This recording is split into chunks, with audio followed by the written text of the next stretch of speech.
Та Фрэнк Эбигнейл гэгчийн талаар урд өмнө сонсож байсан уу? Тэр хуульч, эмч, онгоцны хэсэгчийн дүрд орж юу ч ойлгохгүй ирнэ эдгээр мэргэжлүүдээр ажиллаж байсан нэг юм. Түүний талаар кино хийж, Ди Каприо болон Том Хэнкс нар тоглосон байдаг шүү дээ. Гэвч өнөөдөр хүргэх хүний түүхийн дэргэд алдарт Эбигнейл зүгээр л томоогүй жаал шиг харагдаж болох юм. Энэ бичлэгийн эзэн Жон Лоу ямар нэг мэргэжилттэй хүний дүр тоглож гүйгээгүй.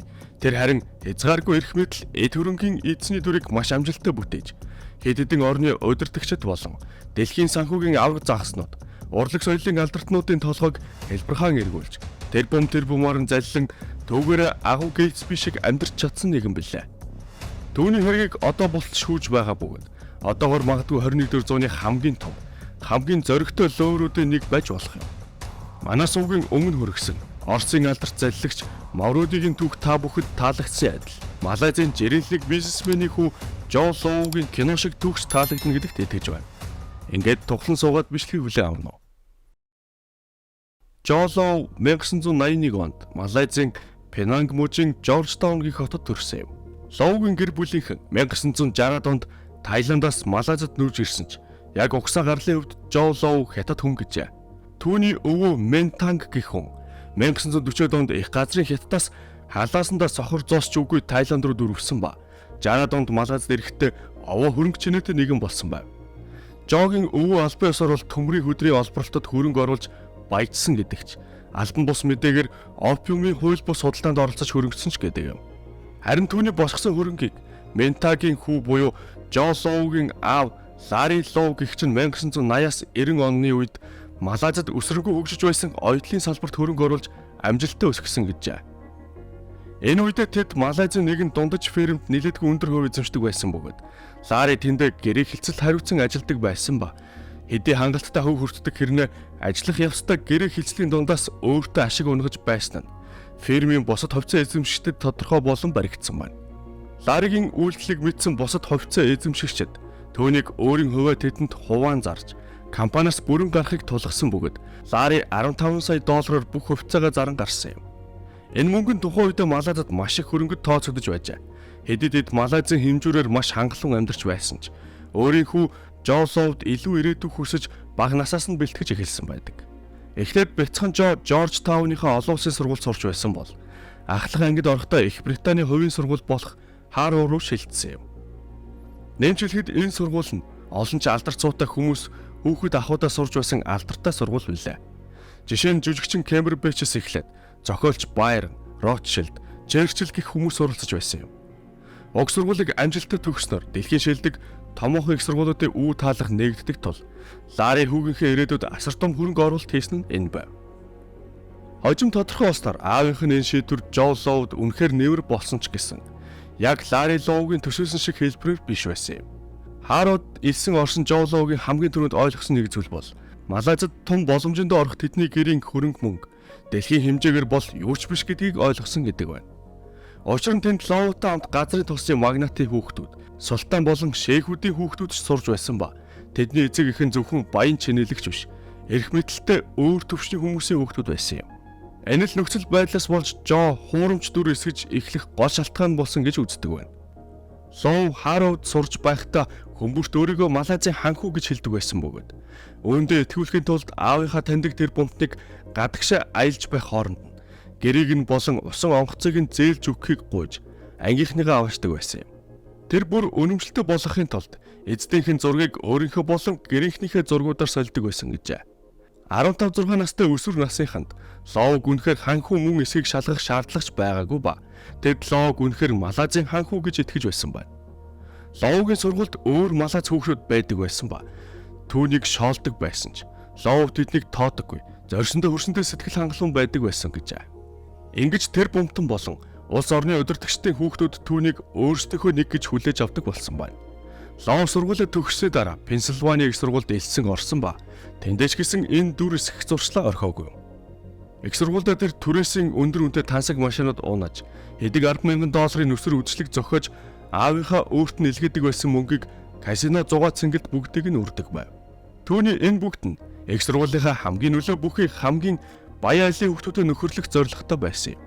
Ажиглалтаа нь энд ч гэсэн түүний арга зал амжилттай болж Харвардаас Жоотой хамт түүний Малайзын ханхүү гэдэг нэр нь дагалтж ирсэн байдаг. Лоугийн үргэлгэн тансаг байдалч энэ амд амьдсан яриг улам баттгаж өгдөг байсан юм. Сургуулийнханд ч тэр үнэн хэрэгтээ хэн гэдгийг төдийлөн сонирхолгүй байсан бөгөөд бүгд л түүний үргэлгэн байдал, нүсэр хэмжээний үйлчлэг шоу цэнгэнэсэнд болж Лоутай найзлахыг хүсдэг байв. Гэхдээ тухайн үед Жогийн энэ худал хуурмаг дүрсгэлд ямар нэг далд санаа агуулаагүй байсан ба тэр зүгээр л өндөр зиндааны айлын хүүхдүүдтэй тэдний хэмжүүрээр 6 цаг хүсэж байсан байна. Харин хожим баячуудын хүрээлэл донд гүн гүнзгий ороод ирсэн хойно л Жо түүний ийм танилуд найз нөхдөнд түнд ямар боломжуудыг нээж өгч болохыг баг багаар ухаарч эхэлсэн гэж үздэг юм. Лоугийн ихэнх найзууд нь Төв Азийн Сауди Араб, Кувейт, Арабын нэгдсэн Эмират гэх мэт улсын баячуудын хүүхдүүд байсан бөгөөд тэдний нөхөрлөл улам гүнзгийрхийн хэрээр найз нарын хүрээлэлд ямар их мөнгө эргэлдэж байдгийг ойлгож эхэлсэн байна. Эдгээр улсуудад газрын тос илрүүлснээс хойш ахин төрсэн улсууд гэж хэлж болох баян тансаг улс орнууд бөгөөд долларууд гол мөрөн шиг л тийшээ урсаж байдаг юм. Жогийн гол зорилго бол эдгээр баялагуудын эзэдтэй ойртон дотносох болсон байна. Тэр үүний тулд ойрох дорнодоор зугаалж шинэ баян танилуудтай болох аялалд гарсан ба үүнд нь түүний араб танилууд нь туссан юм. Жогийн Харвард сургуулийн найзууд нь түүнтэй төдийлөн дотн харилцаа болсон байсан бол Пенсильвани их сургуулийн найзууд дунд нь арабын баян бизнесмэнүүд хүүхдүүд байсан ч тэд Жогийн хүсэж байсан арабын ертөнцийн эрх мэдэлтэй том загснуудтай маш бага холбоотой юм уу? Огт холбоогүй хүмүүс байв. Энэ аяллахын явцад тэр эдгээр баян улсуудыг удирдах буй томчуудад танилцах нь бүтэл муутай байсан ч эцсийн мөчөд нэг юм аз гисэн гэжээ.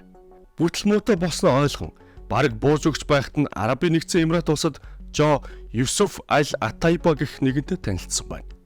Тэр нь шейхүүдийн гадаад бодлогын зөвлөхийн алба хашдаг нэгэн байсан юм.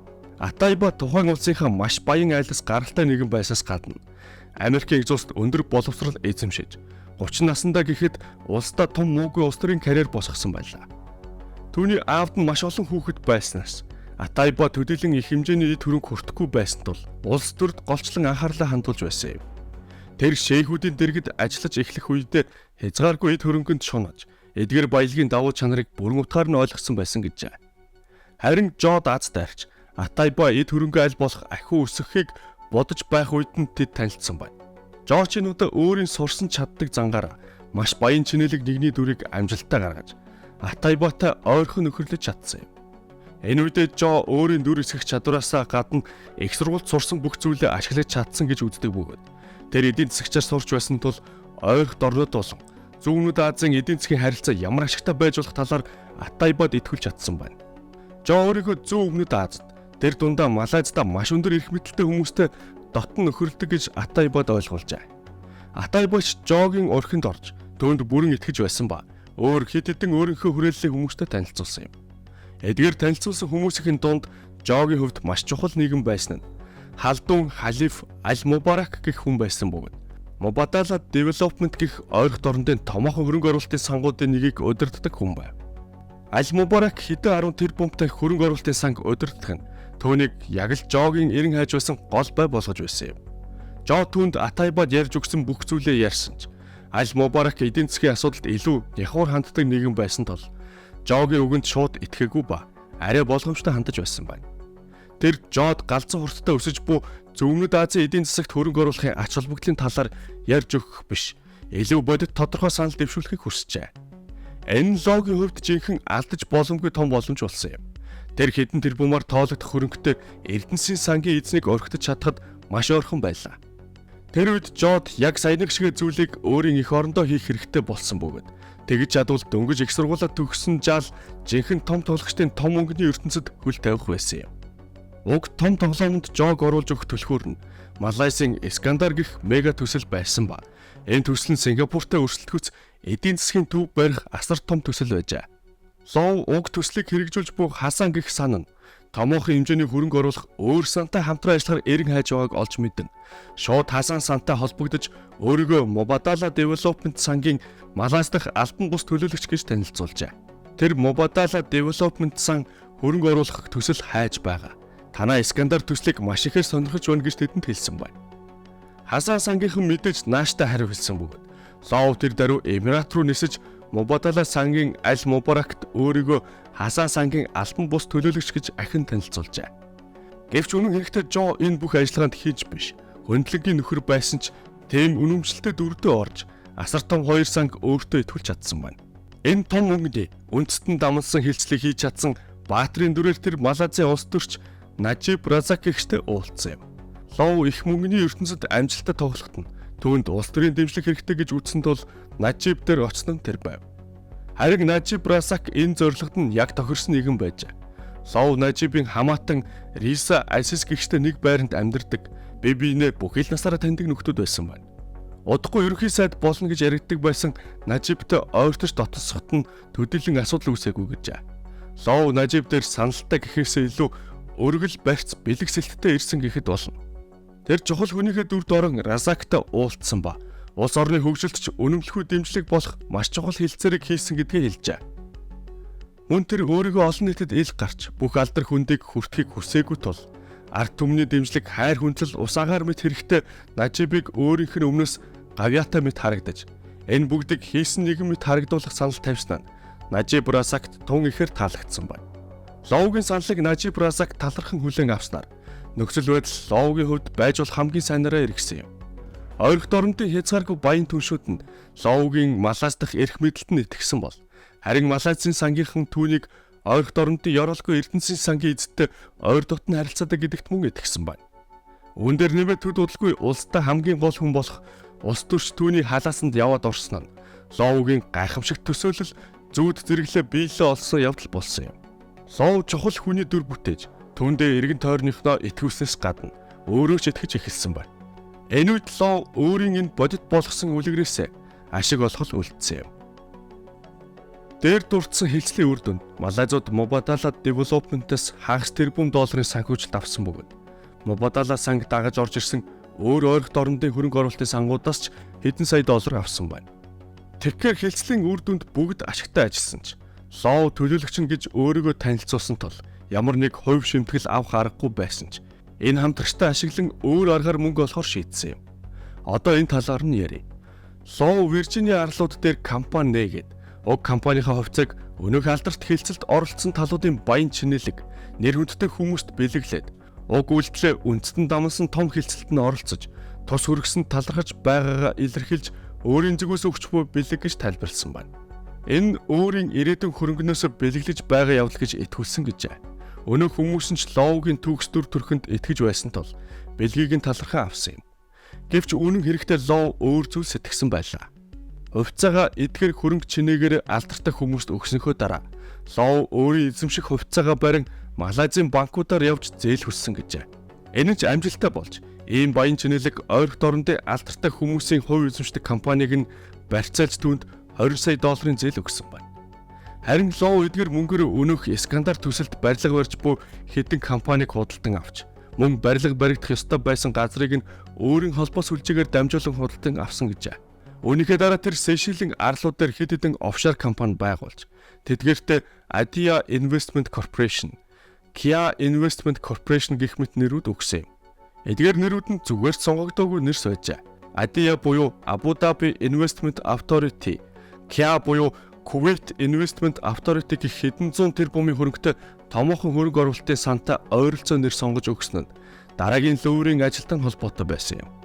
Мөн эдгээр компанида тэр өөрийн өмнө худалдан авсан барилгын хэдэн компанийнхаа хувьцаас худалдан авснаар тэр ахин нэгэн том хуурамч зүйд зэрэглэг бий болгосон байна. Бодит байдал тэр Лов зээл авч хэдэн барилгын компани худалдан аваад томоохон сангуудтай ижил нэртэй компани байгуулж өнөөх барилгын компанидхаа хувьцааг эзэмшүүлснээр тэр хүмүүст бодит байдлаас маш өөр тасарсан төсөөлөл үзүүлж байлаа. Ловгийн энэ бүхэн гаднаасаа хэрхэн харагдаж байсан бэ гэхээр тэр Эмиратын шейхүүдтэй Кувейт, Малайзын томоохон элитүүдээс гадна дэлхийн хамгийн том хөрөнгө оруулалтын сан зэрэгтэй хамтран маш их ашигтай, маш нарийн төвөгтэй зүйл хийгээд байгаа мэт бас л хуурмаг дүр эсгэж хүн бүрийг энэ зүй зэрэглэндээ итгүүлж чадсан юм.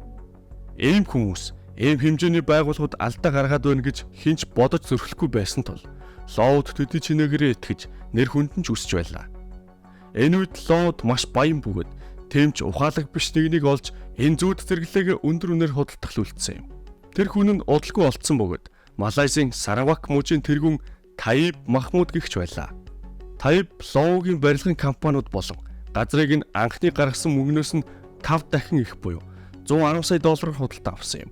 Эдгээр нь Лод насаараа хэрэглэхэд хүрэлцэх мөнгө байсан ба ихэнх хүмүүс ахин янз бүрийн залилан хийж эрсдэлд орохгүйгээр үүн дээрээ зогсох байсан ч Лод тэр ихэнхэд багтах нэгэн байгаагүй байна.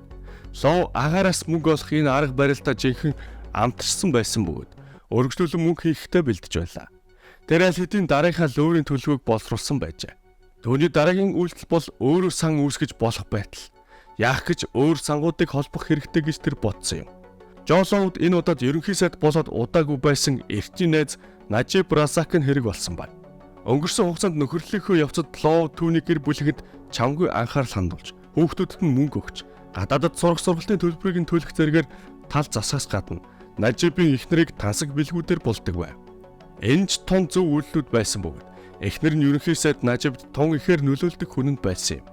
Ерөнхий сайд Разакт Лод хэрхэн тэр бумаар нь ойрогт орондын гол шиг урсгах мөнгийг Малайз руу чиглүүлж зөвхөн Малайзын төдийгүй өөр орны ирээдүйтэй төслүүдэд хөрөнгө оруулснаар Нажибыг засаглаж байх үед Малайз хэрхэн хөгжиж болох талаар ээлжид зүйт зэрэглэн шиг зүйлсээ ярьж өгдөг байлаа. Энэ бүгд төр нэмээд Жон Разакт түүний улс төрийн хэрэглээнд зориулж тусламж үзүүлэх талаарч амлахаа мартдаггүй байсан юм. Лод хэрхэн анхаарал татахгүй байдлаар сангаас мөнгө гаргаж түүний эрх мэдлээ хадгалахад нь туслах үйл хэргийг санхүүжүүлнэ гэдэг байв. Энэхүү ерөнхий сайдын дэмжлэгт ор Малайзын хөгжлийг дэмжих One Malaysia Development Berhad буюу One MDB санг байгуулж мэдээж хэрэг Жон Лодоор удирдуулсан юм. Сангийн удирдлагын хүрээнд Лодгийн хийсэн хамгийн ихний ажил бол Сауди Арабын Petros Saudi гэх газрын тосыг компанитай гэрээ хийжээ. Тэр хэрхэн энэ компанитай холбоо тогтоосон гэдэг нь тусдаа анхаарал татах төөх юм. Лод өмнөх залилангийн 110 сая авсныхаа дараагаас Америкийн Нэгдсэн улсад маш ихээр шоу цэнхэн зохиож байсан бөгөөд энэ ажлаа хөнгөвчлөхийн тулд үйлчлэг шоу цэнхэн зохион байгуулалтаараа мэргэжсэн Сахлей Гебресус гэх хүнтэй хамтран ажиллаж байжээ. Сахлей баян хүмүүст өндөр зэрэглэлийн үйлчлэг 100 цэнгэл зохион байгуулж өгдөг ажилтай нэгэн байлаа. Тэр ресторанд ширээ захиалахаас эхлээд загвар өмсгчдөр дүүрэн онгоцтой үйлчлэг хүртэл бүхэл зүйлийг зохион байгуулдаг байсан юм. Лод Сахлейтэй ч дотносож түүний итгэлийг олж авснаар баян үйлчлүүлэгчдийн ч мэдээллийг олж авсан байна. Тэдний дунд Лодгийн дараагийн хохирогч болох Турки Ибн Абдалла Аль Сауд гэгч байсан бөгөөд тэр Сауди Арабын олон ханхүү нарын нэг байв. Турки улс төр болон бизнес төдийлөн онцгойргүй нэгэн байсан ба түүнийг хаан аав нь Petros Saudi гэх газрын тосны компани эзнэр тавьж хариуцуулдаг байжээ. Хэдий Турки уг компани эзэн гэгдэж байсан ч бүх үйл хэргийг нь Тарек Абед гэх нэгэн хариуцдаг буюу гүйцэтгэх захирлын үүрэгтэй гэсэн үг юм.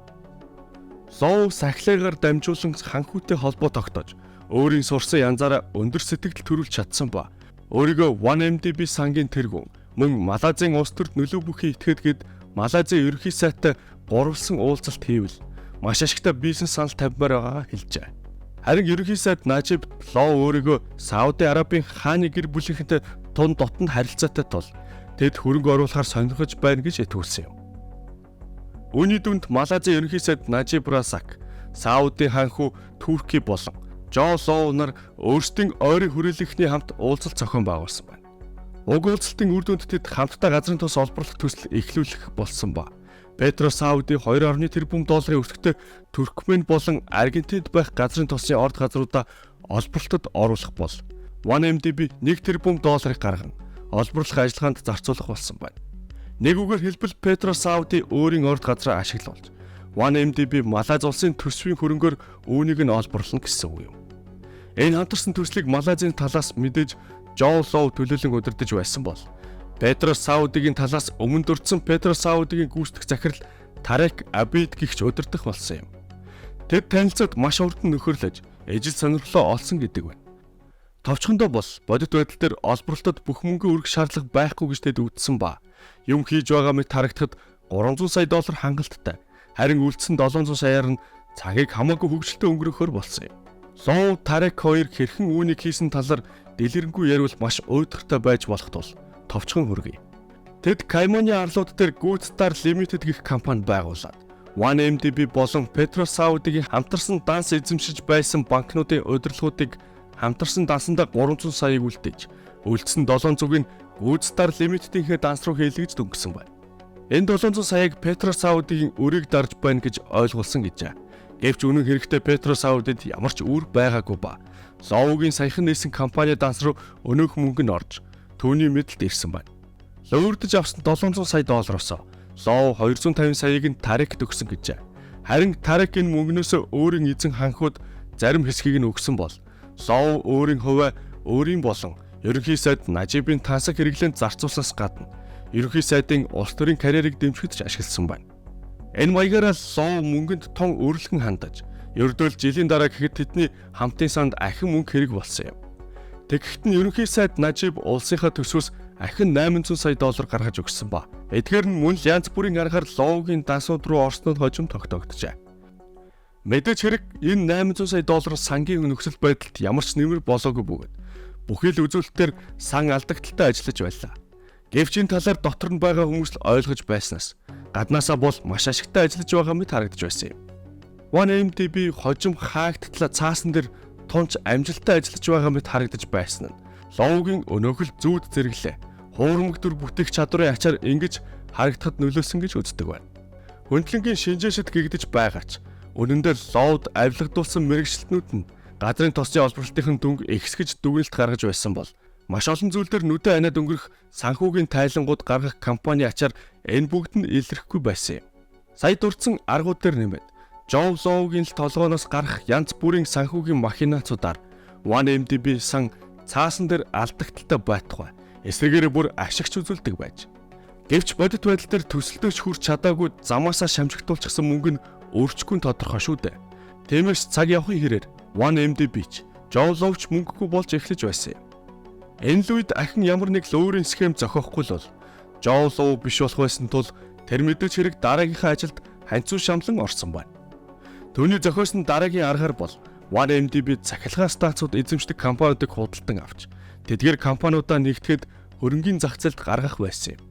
Олон хувьд ийм IPO-гоор өөрийн гаргасан хөрөнгнөөс 2 дахин их мөнгө босгож болох байжээ. Гэвч бодит байдал дээр бүх зүйл жирийн суулга болон хувирсан юм. Цахилгаан станцууд худалдан авах нэрээр Лоу 10 жилийн хугацаатай 1.9 тэрбум долларын бонд гаргасан байна. Тэгээд бүх бонд нь худалдагдахыг хүлээхийн оронд тэр Goldman Sachs банкнд хандаж мөнгө бүгдийг нь шууд авахар шийдсэн юм. Жо бондуудаа Goldman Sachs өгч тэрбум 750 сая доллар авчаа. Банк бондуудыг нь зарч 250 сая ашиг олсон бөгөөд өнөөх бондуудыг нь худалдан авсан хүмүүсээс бусд нь аж аргалтай үлдсэн юм. Олсон мөнгнөөсөө Жо 600 сая долларыг нь өөртөө авсан бол үлдснээр нь цахилгаан станцуудыг байгаагаас нь өндөр үнээр худалдан авч дараа нь зөрүүгийн станцын эзэдтэй хуваан буцаалт авч байжээ. Жо Лоу санг өдөрдөж байсан нийт хугацаанд 4.5 тэрбум доллар хулгайлсан гэж тогтоогдоод байгаа юм. Эдгээр мөнгөнийх нь ихэнхийг Goldman Sachs банк өгсөн бөгөөд Лоугийн ойлгомжгүй офшор дансууд руу мөнгө шилжүүлж бууг нь тоогоогүй нь өөрсдийнх нь буруу болсон гэжээ. Жо Лоугийн энэ их лөөрийн хэрэг баригдахгүй яваад байсныг нь чадварлагаар дүр эсгэх байдал болон эрх мэдлэрээ эхлээд хүмүүсийн толгойг эргүүлж дараа нь их хэмжээний мөнгөөр тэднийг зодож илүү дутуу асуулт асуухгүй болгож байсанд оршин гэдэг юм. Лоу өөрийн энэ арга залуудаа хизэж мухардахгүй, баригдахгүй гэдэгт итгэлтэй байсан бөгөөд түүнээс байнгын хэмжээний мөнгөн хандив хүртдэг байсан ерөнхий сайд нь хэрэгтэй үед нь татвар төлөгчдийн мөнгнөөс өгөөд гал унтрааж дөнгөнө гэж боддог байсан байна. Ямар ч айх айдас, эмээх зүйлгүй байдал болон энэ их мөнгө 30 хүрч буй Жо Лоуг утгаар нь солиорсон гэж хэлж болох ба. Түүний амьдрал тэр чигтээ агуу Гейтсбигийн үйлчлэг шиг байсан гэжээ. Сая бид Жо Лоугийн ямар арга замаар яаж ийм их мөнгө лөөрддөг байсан талаар нь ярьсан бол одоо түүний алдарт үйлчлэг шоу зэнгэний талаар дурдъя. Тэрбумаар тоологдох хулгай мөнгөтэй 20-30 насны залуу юу хийх байсан бол хөрөнгө оруулалт, буйны ажил хийх, эсвэл хөндөрлөлтний тусын тулд ямар нэгэн зүйл хийх байсан болов уу? Үгүй л байх. Манай бичлэгийн эзэн Жо Лоуч гэсэн тгийгүү бөгөөд үйлчлэг шоу зингэнд бүхнээ зориулж байсан юм. Малайзад хангалттай хэмжээнд зугаацч чадахгүй тул тэр банк Америкийн их улс руу нисэж тэндээ утгаар нь цагийг өнгөрөөдөг байжээ. Эхлээд түүний зугаац ангил байдаг л ямар нэг баян айлын хүүхдийн зугаалгыг санагдуулж байсан бол сүүлдээ Лоу илүү зүйл хүсэж эхэлсэн юм. Тэр өмнө дурдсан Сахилай Гебресүсээр дамжуулж Америкийн урлаг соёлын одуудыг үйлчлэгтээ өрдөг болсон байна. Энэ нь Америкт төгсөн үзэгдэл бөгөөд олонний танил одууд нь тодорхой хөлсөөр баячуудын үйлчлэг шоу зингэнд өргөдөн оролцдог юм. Одууд мөнгөөр арга хэмжээг нь хөтлөх биш. Зүгээр л тэнд зочны дүрээр ирж хамт зугаацдаг байна. Лов багасаа л мөнгө үрж хүмүүс таалагддаг зангаараа энд ч гэсэн оддыг үрж дайлж цайлан тансаглуулж тэдэнтэй ч нөхөрлөхийг хүсдэг байлаа. Оддыг зөвхөн мөнгөний төлөө үйлчлэгт нь ирдэг байхыг хүсээгүй тул тэр үйлчлэг шоунуудынхаа төвшинг байж болох хамгийн нүсэр солиотой өндөр түвшинд хүргэж байсан юм. Ловгийн үйлчлэгт оролцож байсан одууд, зочид, сэтгүүлчид, үйлчлэгээний ажилтнууд гээд бүгд л ийм хэмжээний ийм түвшний шоу цэнгийн үзээгүй гэж дуу нэгтэйгээр хэлж байсан гэдэг. Жишээ болгон хэлэхэд Жогийн төрсөн өдрийн нэгэн үйлчлэг тасаг зэрэглийн зочид буудалд болсон бөгөөд өдрийн $20,000 үнэтэй люкс өрөөнд болжээ. Гэвч зочид буудалтай удаагүй гисэн ба лимузинд суун хотын зах руу явсан байна. Харин хотын захад Лов асар том онгоцны ангарыг санагдуулан байгууламж барьсан байсан бөгөөд дотгошоон зэвсгэлсэн хамгаалагчид зочдыг шалгаж нэвтрүүлж байсан юм. Улаан хэвсэн дээгүүр явсаар дотгош орвол зочдод хэн нэгний төрсөн өдрийн арга хэмжээ биш асар том фестивал болж байгаа мэт сэтгэл төрсөн гэжээ. Уг авраг байгууламж хоёр хэсэгт хуваагдаж байсан ба нэг талд нь бүжгийн том талбай DJ бар байсан бол нөгөө талд нь нөсөр урлагийн тоглолт болж алдарт Дүсэлэ циркийнхэн үзүүлбэр үзүүлж байсан байна. Төрсөн өдөрт нь Kanye West, Kim Kardashian, Leonardo DiCaprio, Benicio del Toro, Paris Hilton, Bradley Cooper, Robert De Niro, Martin Scorsese, Tobey Maguire гэх мэт одууд өргөцсөн байсан гэжээ. Эдгээр одууд зүгээр зочд нь байсан бол тайзан дээр тоглолтод нь тухайн үед эд шуугуулж байсан PSY, Ellen Pao, Busta Rhymes, Q-Tip, Pharrell Williams, Chris Brown нар оролцож тоглолтын төгсгөлд нь авраг том бело дотроос Britney Spears гарч ирсэн байна. Энэ нүсэр төрсөн өдрийн баяр нь Ловд хэдэн $10 сая өртөгтэй болсон гэжээ. Зөвхөн онцгой тохиолдолд буюу төрсөн өдрийн баяр л ийм болдог гэж та бүхэн бодож магадгүй. Гэхдээ бусад 7 хоног бүр болдог шоу цэнх нь үнээс дутхааргүй өртөгтэй болдог байсан байна. Жон Лов зөвхөн үдшилэг шоу цэнхэнээр зогсохгүй. Урлагийн салбарт ч өөрийн хувь нэмрээ оруулахыг хүсэж байжээ. Тэр цагтаа Beyoncé, Usher, Pharrell Williams нарыг төрүүлж байсан Emmy гэх студийн хувьцаанаас эзэмшиж байсан юм. Мөн өөрийн гисэн Red Granite Pictures гэх кино компанитай болж Wolf of Wall Street-ээс эхлээд хэд хэдэн алдартай киноч гаргаад авсан байна. Энэ бүгд төр нэмээд дэлхийн өнцөг булан бүрт орд харш шиг байшинтай тэндээ хамгийн өнтэй машинуудаар зорчиж байсан талаар нь дөрөвдгөн ч илүүц үзье. Хэвлэл мэдээллийнхний Ловтой холбож байсан алдартай эмэгтэйчүүдийн дунд Paris Hilton, Miranda Kerr нарч байсан байна. Гэвч энэ бүхэн мөнхөд ингэж үргэлжлэх боломжгүй байсан юм. Сан хэдий ч нэ удаан оршин тогтно. Төдий чинээгээр нь хүмүүс ямар нэгэн зүйлс шижиглэх болж Ловгийн бохир арга зайлууд баг ил болж эхэллээ.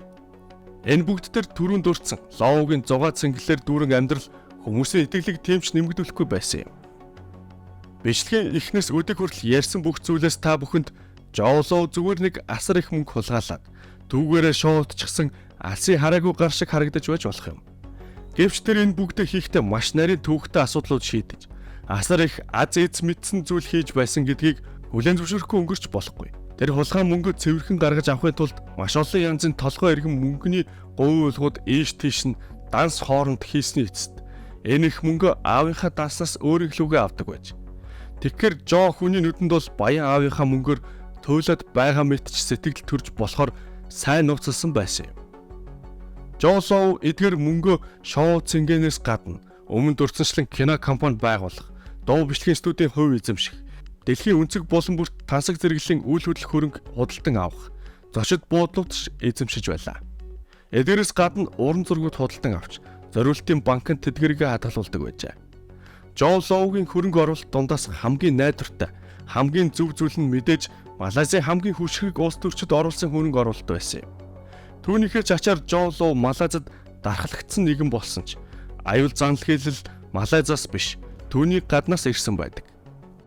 Бүх зүйл Хавьер Хусто гэх хүнээс эхэлсэн юм.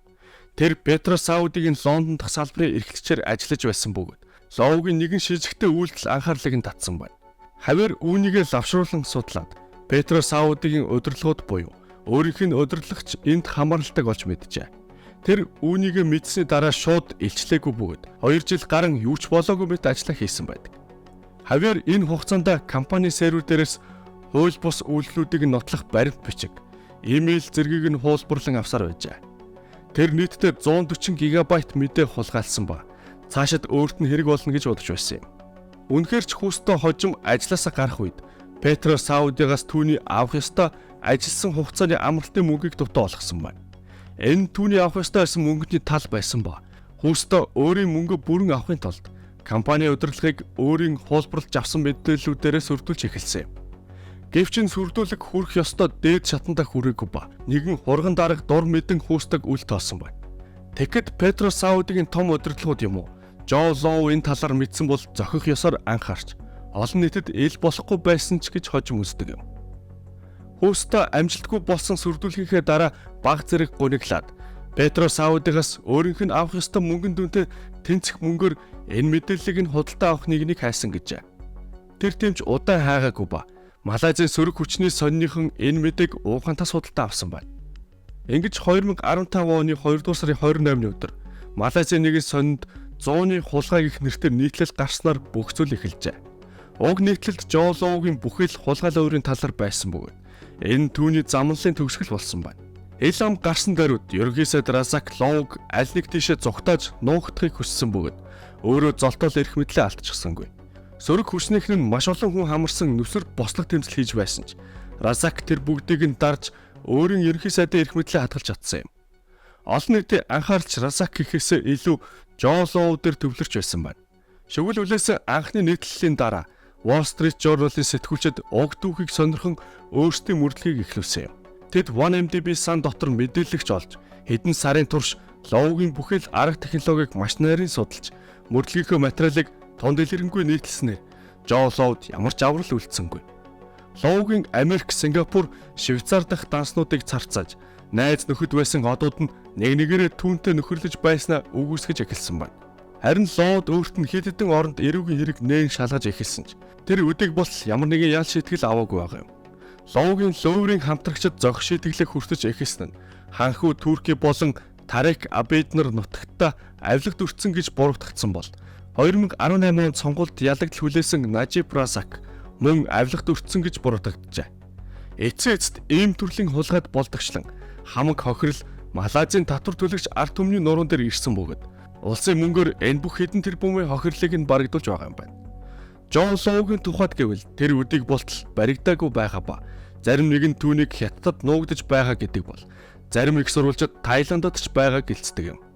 Сүүлд гарсан мэдээгээр Малайзийн шин төр засгийн удирдлагууд Жо Лоуг барьж авахар хятадын талтай тохиролцоо хийж байгаа гэх мэдээлэл саяхан буюу уг бичлэгийг бэлтгэж байх үед гарсан байна. Жо Лоуд хамгийн багадаа 200-аас 300 сая доллар үлдсэн байх ёстой гэж тогтоосон ба тийм хэмжээний мөнгөтэй Жо Лоу насан туршдаач баригдахгүй байж болно гэж ихэнх хүмүүс үздэг байна. Өнөөдрийн хүргэсэн дүр эсгэж хүн өөртөө итгүүлэх мастер зүүд зэрэглэн шиг бодит бус зүйлээ бодит болгогч Жо Лоу гихч Малайзийн жирийн нэг бизнесменийн хүүгийн талаар түүх энэ хүрээд төгсөж байна. Удахгүй улам сонирхолтой бичлэгүүдээр уулзцгаая. Баяр та.